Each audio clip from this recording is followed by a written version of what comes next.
onlayn fatvo berishlik qanchalik to'g'ri? Bu xatarli emasmi?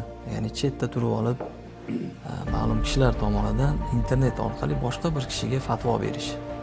Onlayn fatvo berishda hech qanday bir yomonlik ko'rish kerak emas aslida.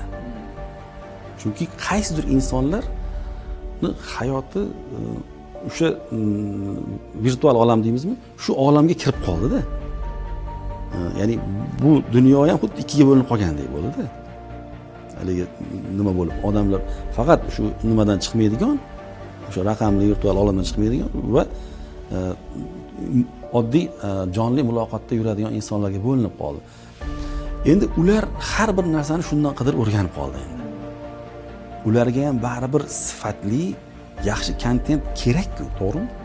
Shu jihatdan olib qaraganda bu masalaga bir yoqlama javob berishlikni men biroz shoshqaloqligimi deb hisoblayman. Ya'ni to'liq mumkin emas deb turib qutulishlikni. Haqiqatan mumkin emas bo'lgan o'rinlar bo'ladi. O'shalar haqida gaplashsak, masalan, onlayn savol bersa javob berib, uni hukmini bayon qilish, unga foydali shar'iy masalada javob qilish, bu albatta siz aytgandek yaxshi. Lekin xatarli jihatlari ham bormi? O'sha xatarli jihat haqida gapirsangiz. Ajratib olishimiz kerak. O'sha sifatlidan sifatsiz, foydalidan zararli ajratib olishimiz kerak. Buning uchun biz nima qilishimiz kerak? O'sha xuddi eng ilmlidan so'rash bilganimizdek, musulmonlar orasida onlayn fatvolar, zarurat kuchayganda, dolzarb kuchayganda chiqib turadi. Vaziyatga qarab. Shunaqa ko'rsatuvlarimiz bor. Shunga o'xshagan bir taniydigan ustozlarimiz hammasi tavsiya beradigan insonlar onlayn chiqib turibdi. Albatta ulardan fatvo olamiz. Ular bilan biz muloqot qila olishlik nimasida turibmiz.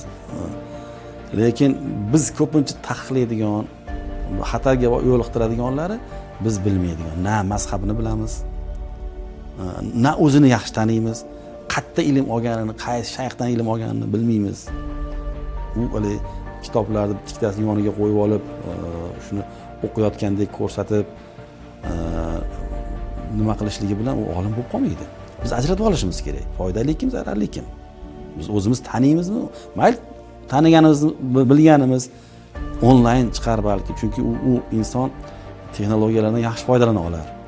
Onlayn chiqar yoki telefon orqali chiqar, undan foydalanamiz, so'raymiz. Jonli ekanda uni qidirib, misol uchun Samarqand, Toshkentga bormaymiz. Foydalanamiz, lekin haligi aytganingizdek tanishimiz kerak, bilishimiz kerak.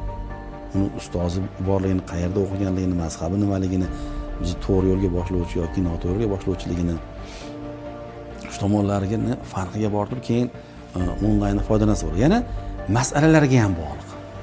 Mana biz fatvo markazida bizni tajribamizdan o'tadi.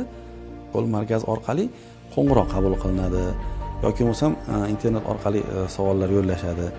O'sha paytlarda bir xil masalalarda o'rtada to'liq bir-birini so'rovchi bilan javob beruvchi bir-birini tushuna olmaydi. Siz agar imkoniyatingiz bo'lsa, biror kun tashrif buyursangiz, shu yerda jonli nima qilsak, muloqot qilsak, siz javob olib kelasiz deb chaqiriladi ular. Shunaqa qilinadi. Ya'ni masalalardan ham kelib chiqadi. Ba'zan nozik taloq masalalari bo'lishi mumkin yoki qanaqadir bir meros kimlardir qolib ketgan bo'lishi mumkin. Xullas nozik masalalar ko'p. Nozik masalalar ko'plab topiladi. Birinchidan domla o'sha, ya'ni fatvo beruvchini ishonchlilik, ilmiy darajasi, haligi aytgandek ustozlari kim, mazhabi qanaqa, foydali. Shu tomonni ajratish kerak. Ikkinchidan masalani qanchalik shu hal bo'ladimi, bo'lmaydimi? Masala jiddiy. Chunki ba'zi narsalarda biz o'ta jiddiy qaraymiz da hamma mablag'imizni sarflab shuni nima qilishga harakat qilamiz. Lekin oxirat masalalariga ko'pincha unaqa jiddiy qaramaymiz.